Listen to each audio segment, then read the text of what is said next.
The afternoon sunlight filtered through the tall windows of the luxury apartment, casting golden rectangles across the marble floors.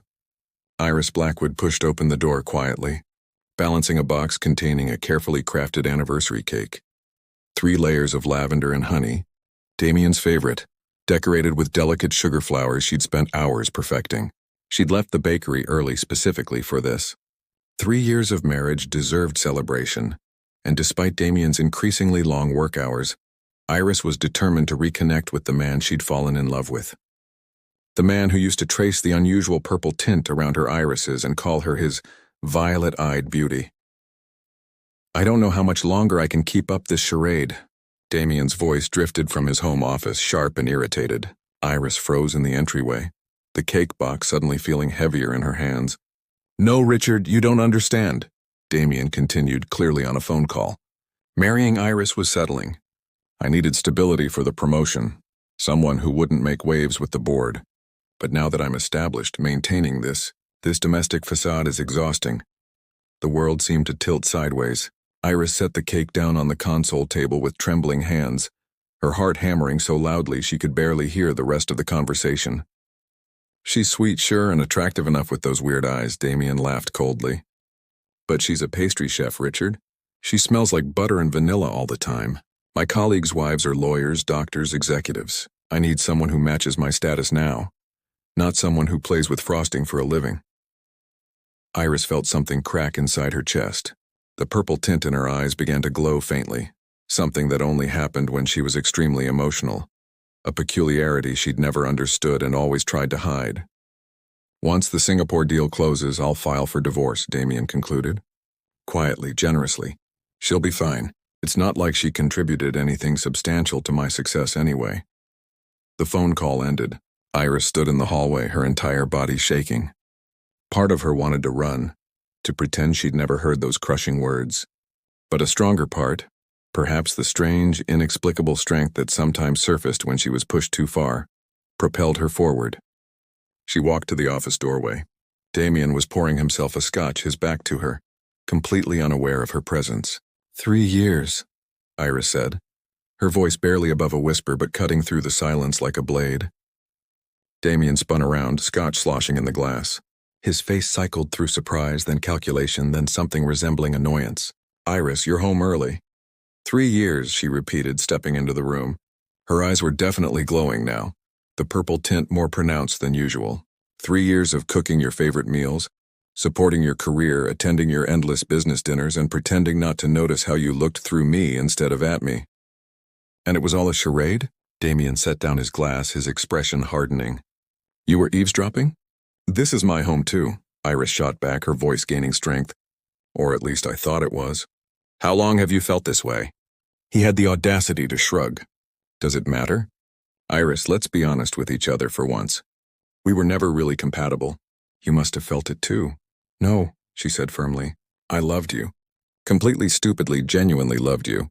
I thought we were building a life together." "You thought wrong." Damien's tone was clinical, as if discussing a failed business venture. "Look, I'll make this easy for you. I'll give you a generous settlement, help you find a place. But let's not drag this out with emotional theatrics." Iris stared at him, this stranger wearing her husband's face. The man who used to bring her coffee in bed, who'd proposed under the stars at Baker Beach, who'd promised her forever. Where had he gone? Or had he ever really existed? "You think I want your money?" Iris felt a strange energy building inside her, making her skin tingle. The lights in the office flickered slightly. "You think that's what this is about?" "Everyone wants money, Iris. Don't pretend you're above it." She laughed, a broken sound that held no humor. "You know what the saddest part is? I actually believed I wasn't good enough for you.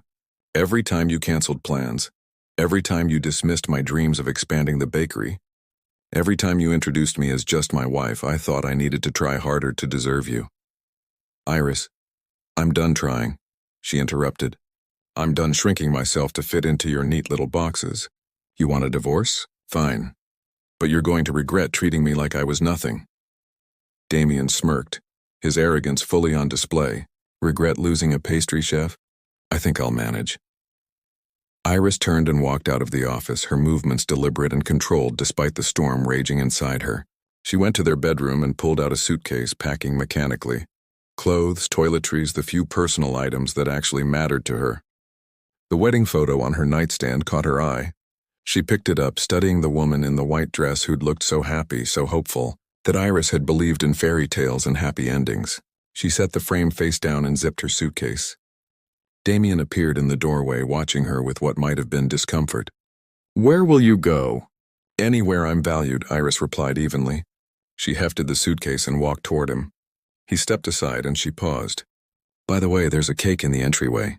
3 layers, lavender and honey, all made by hand. Happy anniversary, Damien. I hope someday you understand what you're throwing away." She walked out of the apartment, her head high despite the tears streaming down her face. In the elevator, she pulled out her phone and called the one person who would understand. "Nina, it's me. Can I come over? I need somewhere to be that isn't here." "Always," her best friend and sous chef replied immediately. "What happened?" "Everything fell apart," Iris whispered, watching the floor numbers descend. "But maybe that means I can finally rebuild it the way I want." Outside, the city hummed with evening activity. Iris stood on the sidewalk, her suitcase beside her, and looked up at the apartment building that had been her home. The lights glowed warmly in the windows, false promises of comfort and belonging. Her eyes reflected the streetlights with that peculiar purple tint, glowing just slightly more than normal human eyes should. She didn't know yet what that meant. Didn't understand the strange energy that had made the lights flicker when her emotions peaked. But she would learn. And when she did, Damien Cross would realize that breaking her heart was the biggest mistake of his life. Would you like me to continue with parts 2-5? Nina's apartment was small but warm, filled with the comforting scent of cinnamon and coffee. Iris sat curled on the couch, wrapped in a blanket, her eyes red from crying but no longer glowing that strange purple. Nina handed her a mug of chamomile tea and settled beside her.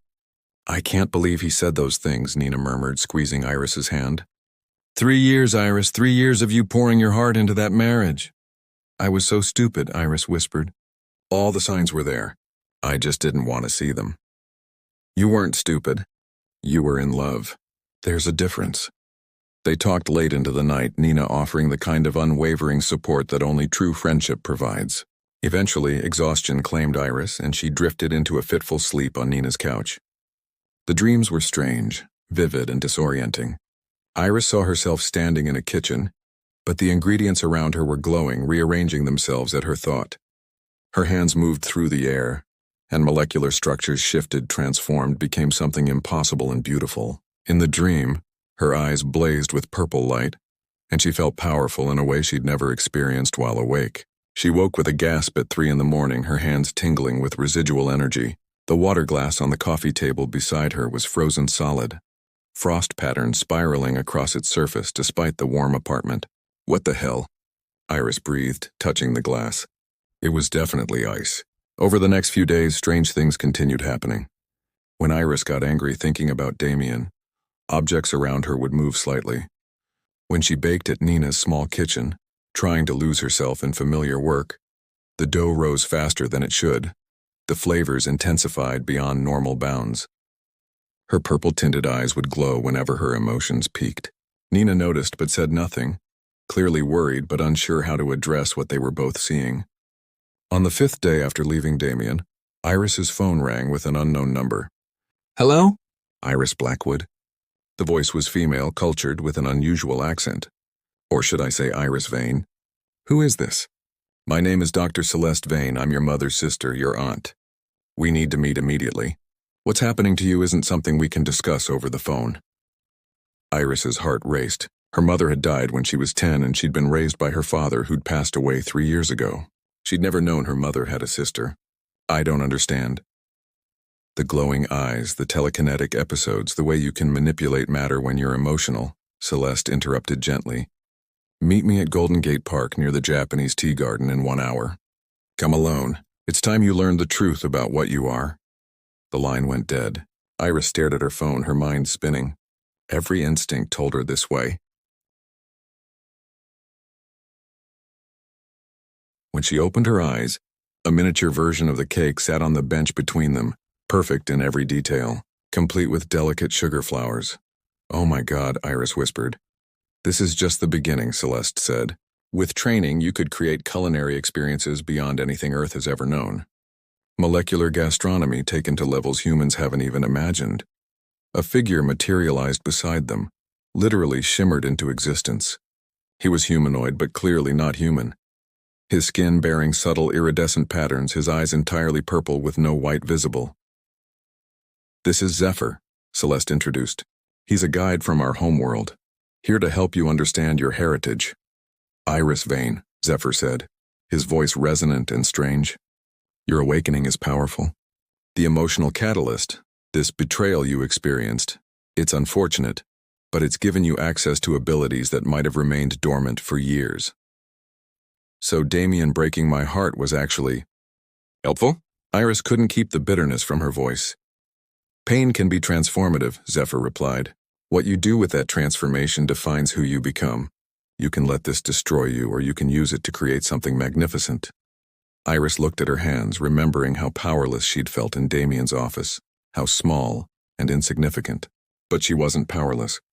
She never had been. She'd just never known what she was capable of. Teach me, she said firmly.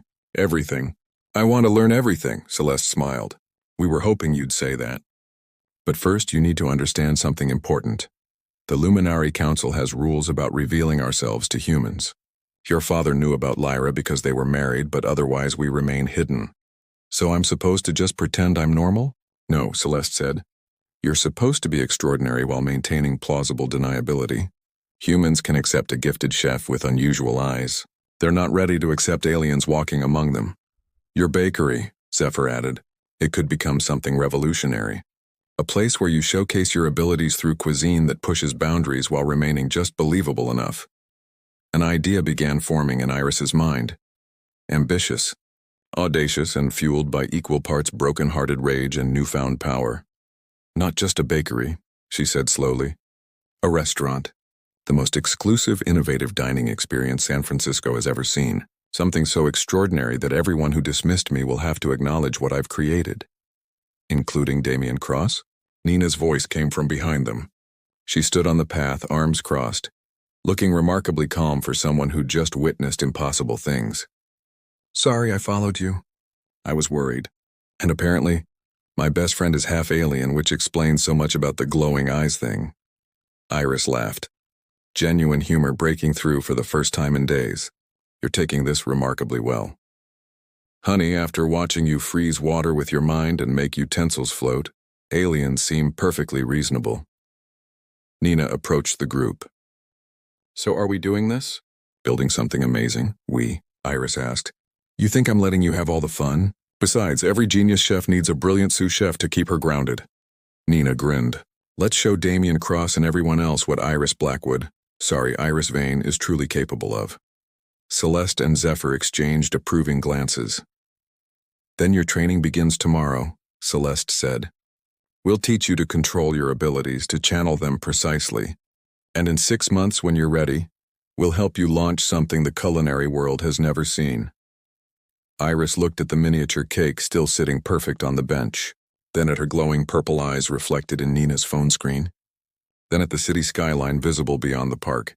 Damien had called her just a pastry chef, had dismissed her dreams, had broken her heart because she wasn't impressive enough for his ambitions. She smiled, and in that smile was the determination of someone who'd discovered they were so much more than anyone had imagined.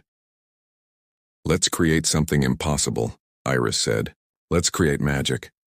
22 months after walking out of Damien's apartment, Iris Vane stood in the kitchen of Lumina, the restaurant that had become San Francisco's most exclusive dining destination, and smiled at the organized chaos around her. Table 6 needs the amuse-bouche in 3 minutes, Nina called out, moving through the kitchen with practiced efficiency. And we have a VIP reservation for next month. The food critic from the Times finally got through the waiting list. Iris nodded, her hands moving over a plate with fluid grace. The dish she was creating looked like art. Delicate wisps of crystallized flavor that seemed to defy physics, colors that shouldn't exist in nature, textures that transformed on the tongue. To observers, it was molecular gastronomy taken to extraordinary levels. Only Iris, Nina, and a select few knew the truth. She was literally manipulating matter at the molecular level, creating food that was as much magic as culinary skill. Her purple eyes, no longer something to hide but a striking signature, caught the kitchen lights as she focused. She'd learned to control the glow, keeping it subtle unless she wanted dramatic effect. Fashion magazines called her ethereally beautiful. Culinary publications described her as otherworldly talented. No one suspected how literal those descriptions were. Chef Vane, one of her line cooks, approached respectfully. "The guests at table 3 are asking if they can meet you." After service, Iris replied. She'd learned to be selective about public appearances, maintaining an air of mystery that only increased Lumina's allure. The restaurant had a 6-month waiting list, and even celebrities struggled to get reservations. Chef Marcus Reed pushed through the kitchen doors, the celebrity chef who'd become her mentor after tasting her food at a private event. He'd been skeptical at first, convinced that her techniques were somehow fraudulent, but after working with her for months, he'd simply accepted that Iris possessed an inexplicable genius. "Your nitrogen work is revolutionary," Marcus said, watching her create a dish that incorporated elements that shouldn't be stable at room temperature, but were. "I've been cooking for 30 years and I still can't figure out how you do what you do." "Trade secrets," Iris replied with a mysterious smile. "Well, keep them. You've created something truly special here." Marcus surveyed the kitchen with approval. "Have you seen the latest reviews?" Iris had. Lumina held 3 Michelin stars, an unprecedented achievement for a restaurant barely 2 years old. Food critics ran out of superlatives trying to describe the experience. Some called it eating poetry. Others suggested she'd hacked the human palate at a neurological level. They weren't entirely wrong about that last part. After the dinner service ended, Iris retreated to her small office and activated the quantum communicator. Hidden in what looked like an ordinary laptop, Zephyr's face appeared, the holographic projection crystal clear. "Your progress continues to exceed expectations," Zephyr said. "The council is pleased. You're introducing luminary concepts through cuisine in a way that advances human gastronomy without revealing the truth. It's working better than I imagined," Iris admitted, "though sometimes I wonder if I'm doing this for the right reasons." "Revenge?" "Not revenge exactly. More like proof. Proof that I was never the problem, that anyone who dismissed me simply couldn't see what was right in front of them." Damian Cross? Iris hadn't spoken his name aloud in months, but she'd monitored his trajectory carefully. His career had stalled after a scandal at his investment firm. Nothing he was directly responsible for, but enough to tarnish his golden reputation. His marriage prospects had similarly diminished after word spread about his cold dismissal of his first wife. "I heard he's trying to rebuild his career," Iris said, "working with smaller clients now, trying to regain credibility." "And you feel?" "Nothing," Iris lied. The truth was more complicated. Part of her had healed, had moved beyond the pain he'd caused. But another part, the part that still remembered feeling worthless and small, wanted him to see what he'd lost, wanted him to understand the magnitude of his mistake. "The universe has a way of creating opportunities for closure," Zephyr said enigmatically. "Trust the process." After ending the call, Iris found Nina waiting in the kitchen, 2 glasses of wine in hand. "Rough night?" Nina asked, handing her a glass. "Just thinking about the past?" "About him?" Iris nodded. "I know I shouldn't. I've built something incredible here. I should be past all that." "Healing isn't linear," Nina reminded her. "You're allowed to still feel things about what happened. He broke your heart, Iris. That doesn't just disappear because you're successful now." "I know. I just wish I could stop wondering if he ever thinks about me, if he ever regrets what he said." Nina squeezed her shoulder. "I have a feeling you'll get your answer sooner than you think. The universe doesn't let assholes off the hook that easily." The next morning, Iris received an unusual email through Lumina's booking system. A company called Crossbridge Investments wanted to reserve the entire restaurant for a private dinner, a crucial business meeting with potential investors they desperately needed to impress. The name of the firm didn't register immediately, but when she saw the contact name on the reservation request, her heart stopped. Damian Cross, managing partner. Iris stared at the email for a long moment, her purple eyes beginning to glow with emotion. After 22 months of building, growing, and healing, fate had just delivered her ex-husband directly to her door. He had no idea that the exclusive chef Vane he was trying to impress was the wife he'd dismissed as just a pastry chef. He probably hadn't even made the connection between Iris Blackwood and Iris. Vane, Nina found her still staring at the screen. "What's wrong? You look like you've seen a ghost." "Not a ghost," Iris said slowly, a smile forming on her lips. "Not cruel, but definitely anticipatory. An opportunity. Damien wants to book Lumina for a business dinner. He needs to impress investors to save his failing company." Nina's eyes widened. "Oh my God. What are you going to do?" Iris thought about the scared woman who'd left that apartment with a suitcase and a broken heart.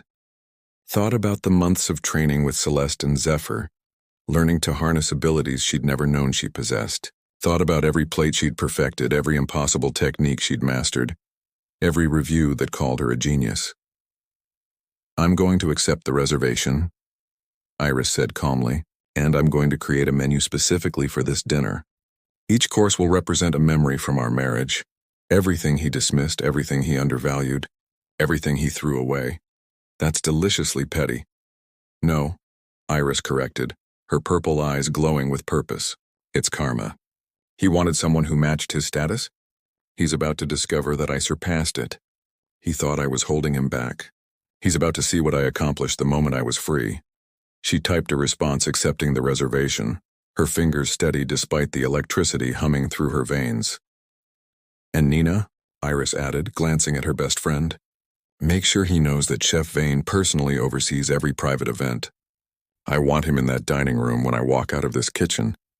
I want to see his face when he realizes exactly who's serving him dinner." Nina grinned. "This is going to be legendary." As Iris finalized the reservation details, she felt that familiar tingle of power in her fingertips.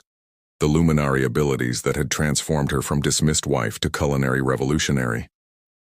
Damien had broken her heart because she wasn't enough. In 3 weeks, he was about to discover she'd always been more than enough. He just hadn't been capable of seeing it.